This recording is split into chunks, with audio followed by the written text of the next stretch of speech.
Hi everyone, I'm Ross John Fortuna. Welcome to today's GovFocus.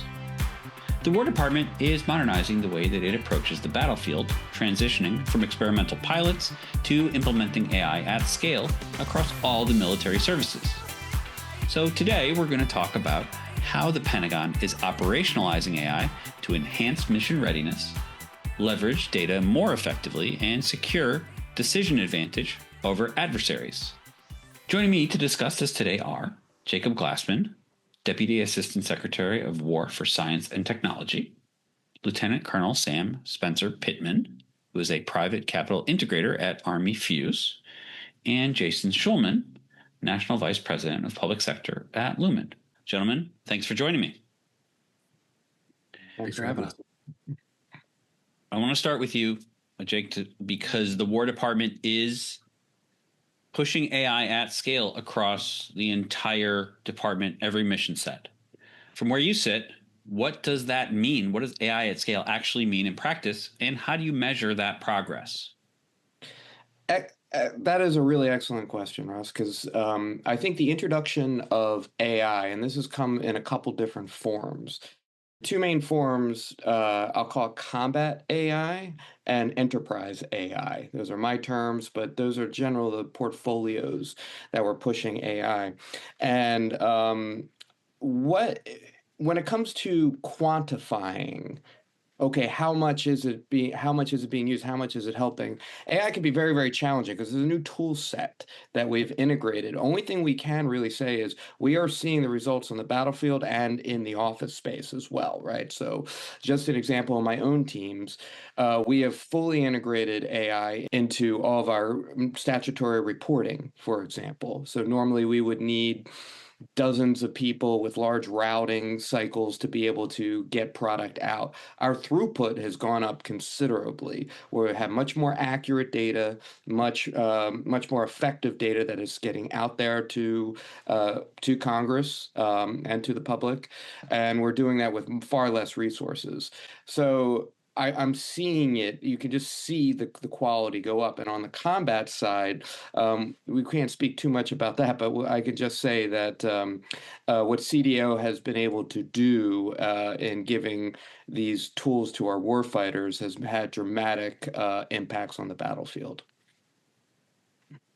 Industry is certainly a part of this. So, Jason, I want to bring you into this to ask how industry is helping the department on scaling AI and integrating it. And on the flip side, what do you need from the Pentagon to work better together with the department?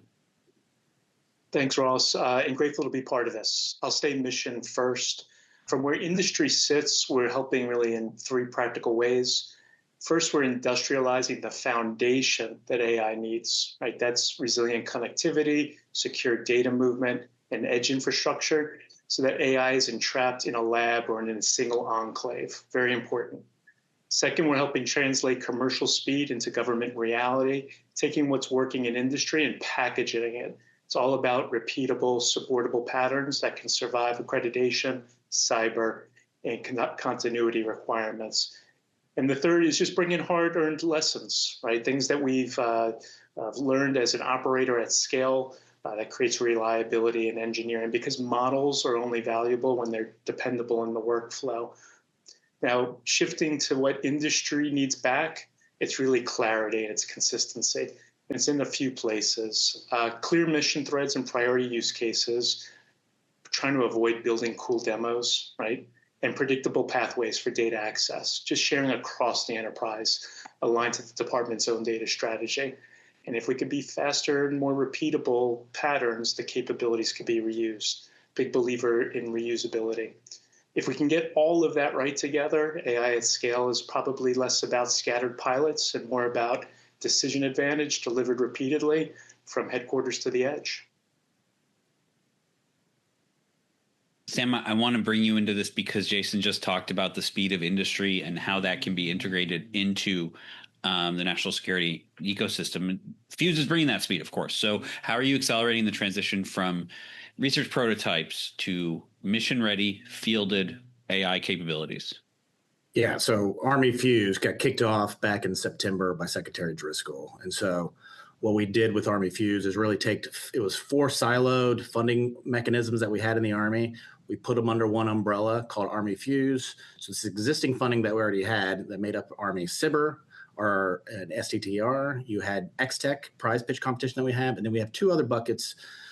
Technology maturation gives us the ability, a little agile way to go after and target things. And then our manufacturing technology portfolio. All that made up about $750 million of non-diluted capital that we can provide access to some of these companies. So Army FUZE is really the front door for startups to come get access. And then what is great, where we're trying to take this like venture capital style of approach of allocating funding, but then getting customer feedback to these companies. So companies reach out to us. They might have a product, but they don't know if they're building in the right direction. We're plugging them in with soldiers at the 4th Infantry Division, 101st, right away to get that lead back loop going on, especially with like AI tools.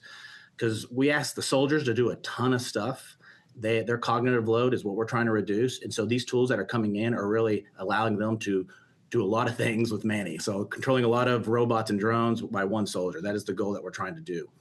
The point of FUZE is to really provide bridge funding capital by connecting startup companies that have a product, an MVP product that we can scale. They're getting championed down at that tactical level. We start aligning. We're almost like merchant bankers. We're aligning the buyers at the end with your portfolio acquisition executives, and we're providing that bridging. We want to make sure we have the warfighters getting what they want, and then we have the PAEs they're going to be buying at the end. And they're asking us, hey, we need X amount of dollars to start scaling this capability before that we can transition to their procurement dollars. And so we have all our funding is RDT&E, but this is a different way that we're plugging in with industry and trying to really get them to rapidly scale. And so from the Army's perspective, we're kind of saying, hey, industry, you guys do the RDT&E. Army's going to scale you out. And so this is where we're trying to, like I said, map the stakeholders to begin scaling. And hopefully the goal is to bridge these companies through Death Valley, the ones that are having traction. We're moving fast. There's a lot of fun things happening with Army FUZE. And if I may, I wanted just to add what I love about FUZE's approach. You're treating innovation like a portfolio, right? You're taking more small bets, you're scaling what works, you're divesting what doesn't. And as you mentioned, you're compressing the valley of death. That's a really, really cool approach. I can give an example, like a short example. So if you think of XTech as like seed money, so we're looking at XTech as an angel seed money that the Army's investing in, non-diluted. And then is it good? Do we have traction? The soldiers kind of pick this product out, and then we can add that CYBER dollars, CYBER phase 2, and then you bring in the TMI funding, the technology maturation funding, and really start scaling it out. We did this with it was called XTech Overwatch. We had 40 companies that came to compete down at the Bush Combat Center down at Texas A&M that dealt with like UGVs, the orchestration layer of AI, counter UAS payloads, and they competed down to 20 companies. Those 20 companies and soldiers were the ones picking these. And we had a program office lined up to catch us at the end of the day. These 20 companies each won a $20,000 check. They followed into a directive phase 2 CYBER to go with 1st Cavalry Division's workup cycle. And then out of those 20 companies, there's a couple that are going to be starting to get that technology maturation funding, that TMI. And the goal was we had the CPE of autonomy at the end, who will have the procurement dollars in FY 27, 28 to start bringing some of those through. That, not all 20 are going to make it through, but the goal is to find those that are really having traction and we can scale out and bring them through. And that is kind of the pipeline the Army FUZE is trying to build. I want to pick on that a little bit because I'm curious about the investment priorities within FUZE, because there's going to be some stuff that the Army and to a greater extent the other military services and scaling out throughout the department are going to need that may not be as, let's say, exciting. Data, infrastructure stuff that's a little more necessary. So how do you balance that with some of the more high-tech robot-y type things? Right. Yeah. So when the Army, when the PAE structure came out through the Department of War, the Army, a couple days later, we said, here's how we're going to go about it. And then really a lot of that structure gets developed by like our DevComs and our labs and centers. Well, they now fall under that PAE structure within the Army. When it comes to Army CYBERs, they used to use a lot of the Army CYBER dollars within the Army structure. And now what we have done is, hey, before you guys start working on some type of backbone, project that's going to tie into AI and data, let's make sure you have concurrence from the PAEs. That way we know what your billing's going to pipeline through. And so before we allocate any SIBR that's just going to go in SIBR land and die with their, TPOC because they never had a transition partner, we're really bringing them in to the fold.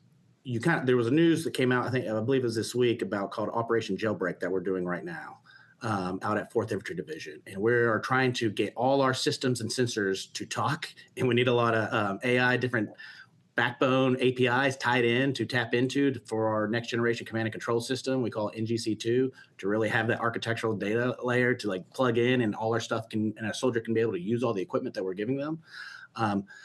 So they are very involved in it. We just want to make sure we're not allocating funding that's not going to have a catcher or procurement at the end of the day. And so really trying to, I said the merchant baker model, like bring in the stakeholders. Otherwise, because we work with a lot of companies that deal with it, working layers that aren't, I would say, sexy or fun, that are much necessary, but we want to make sure we're bringing in the right ones. And so tying in those, the procurement guys with the labs and centers, you're going to really be like building that out.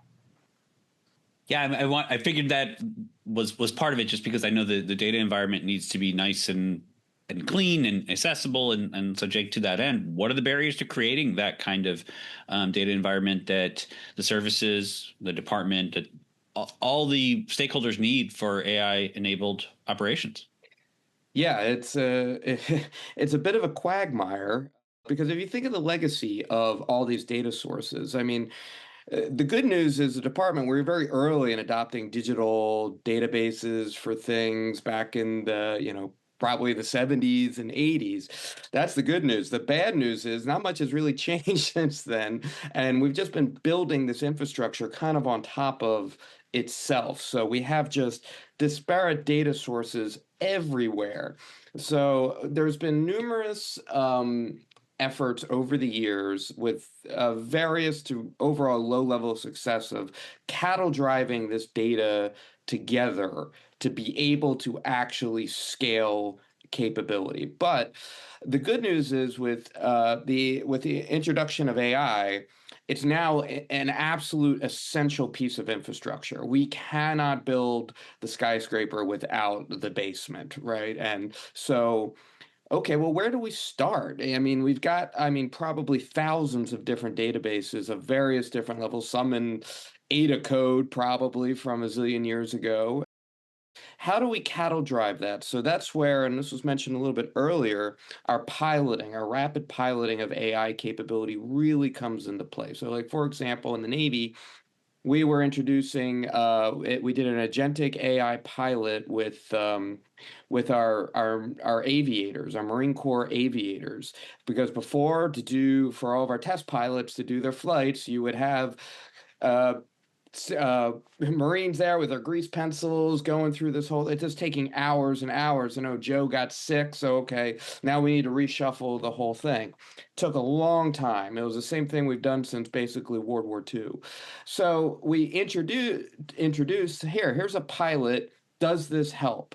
Well, okay, but in order to do that, you're going to need these. I tap into this database here and that database there, and a little bit of this one here. Okay, now I actually have a targeted approach to cattle drive the data. Right now I know exactly what I need to start bringing together to start bringing into the blob, so to speak, in order for us to scale AI. So it's been a very successful way to target our growth of that infrastructure, and we're really just kind of getting started, because the pilots that are working, that are providing value, that our warfighters are saying, don't take that away. We'll even keep that beta version of what you have that you did in 60 days, right? We actually know exactly where the value is, and it's not done by a PowerPoint presentation or a white paper or even like an analysis from somebody. It was a petty officer second class at Pax River, for example, who's actually got to live and breathe that every day. So that's been a really good way of doing it. One other thing I'll mention is in the department, we've named a chief data officer and empowered them. So Gavin Klinger is our chief data officer. He's outstanding, and that is his job, is where do we target the data, and how do we start consolidating into these data oceans that we're going to eventually need, or that we need now. Yeah, and certainly, those legacy systems and balancing those with the more modern ones. I want to bring Jason into this because those gaps are there. So how can commercial partners help close them? How can they aid the department in moving forward? Yeah, from an infrastructure side, there's a few gaps that most directly limit kind of the broad deployment. The first is the edge reach, the resilience. Right?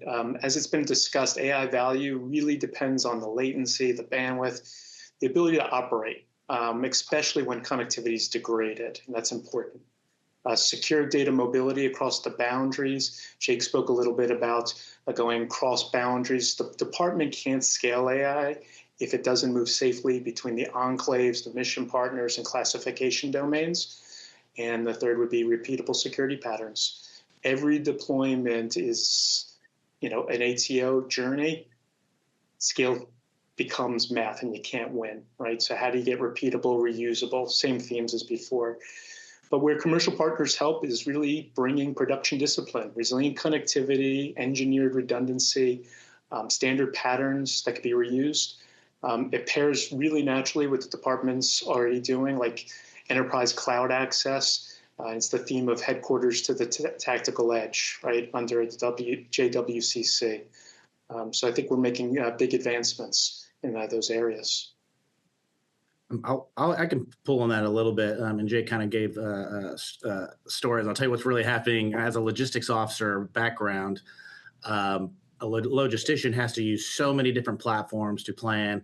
Hey, I'm going to order these supplies. I have one system. I need to set up the air movement and cargo on a train or a plane. I have another system. I need the financial system. And so when a logistician's out there at the edge trying to plan, they have so many different systems they have to tap into, and these don't all talk together. There's companies that we're working with right now in the Army through the FUZE program, where they are pulling in those APIs, capturing all that data into a single dashboard platform where a force needs to move soldiers from point A to point B and resupply that force. They can just do this in one dashboard, plug in, order their supplies, reallocate their fuel. Oh, I need to also do future planning and develop course of action based on how much classes of supply I have.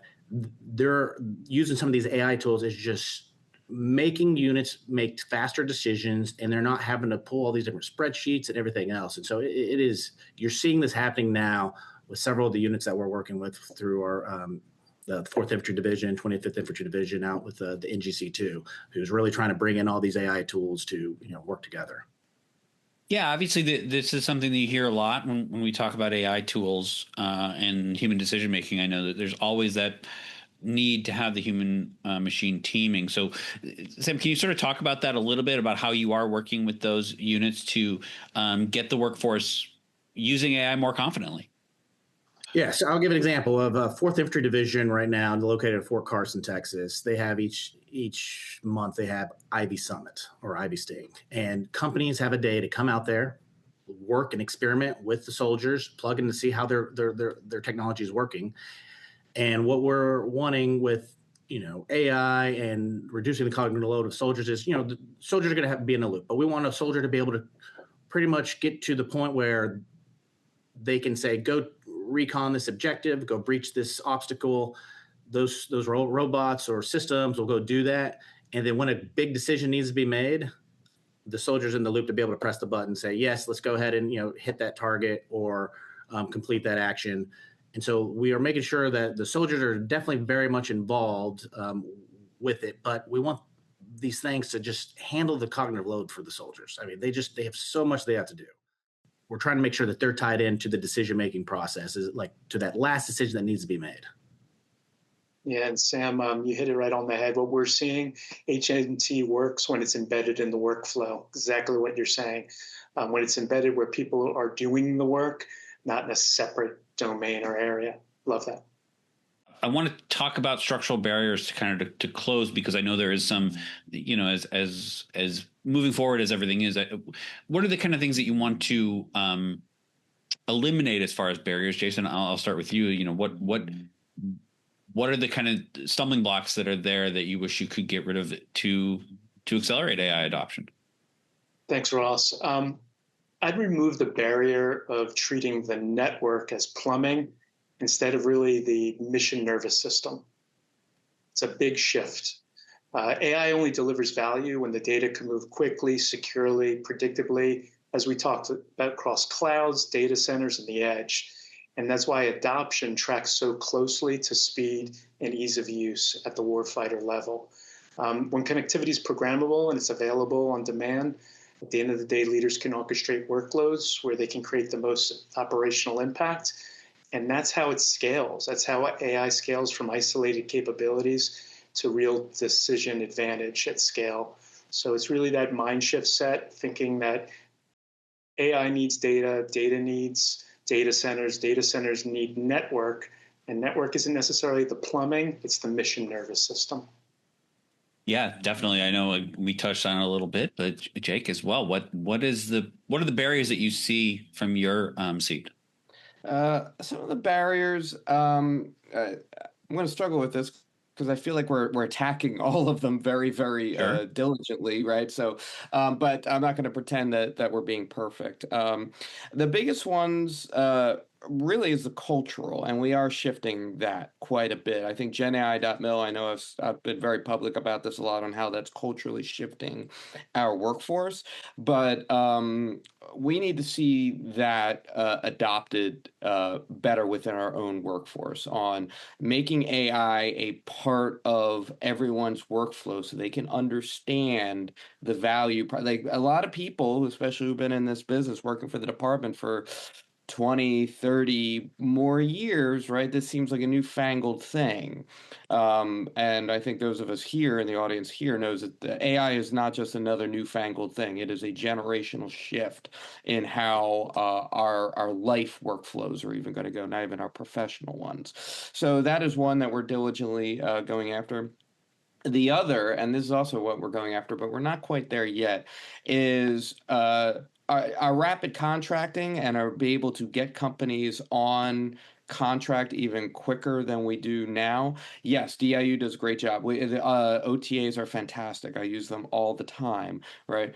It still does not keep pace with industry on how quickly we can do deals. We should be operating at that speed. If there's promising pilots, promising things that we can do, we should bring them on right away. If they're with the expectation that at least 30% of them are going to fail. If they fail, okay, you're done. We're not going to just milk this on. We're going to double down on the ones that keep moving, right? And then we're going to give them another chance at the other end.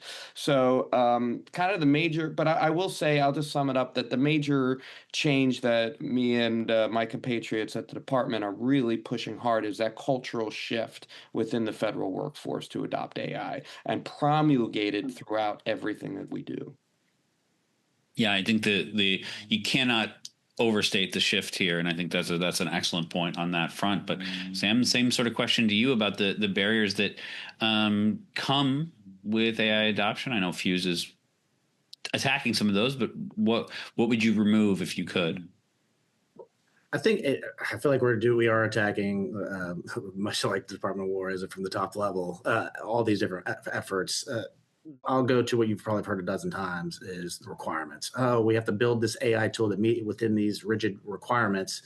And so within the FUZE and within the rest of the Army, it's a culture shift thing is, no, we're going after like when units need a capability or need some type of tool, give us the characteristics and need of like what you need. And that we don't need to wrap around building something that has to do with, outlining in a document. Our requirements documents used to be, hundreds of pages, and now they're trying to get them down to like three, 4 pages, and really trying to get a characteristic need of here's what we need.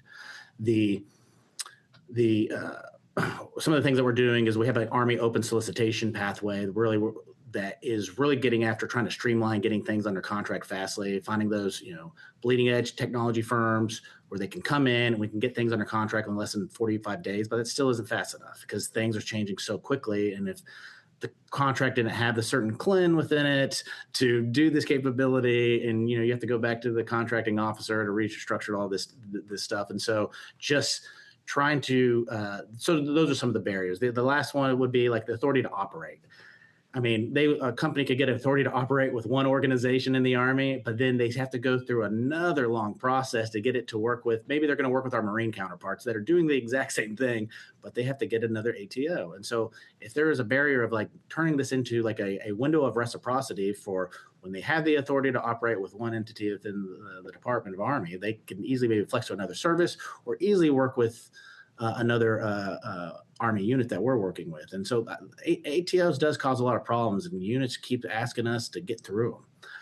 Yeah, for sure. I know there's as Jake mentioned, the department is attacking all these things, but it is a huge enterprise and a huge task. So we are at the end of our time. So gentlemen, thank you so much for your insight. I know the department is moving fast with all this stuff, and it's clear that we're just getting started on all these things. So thank you so much for this conversation.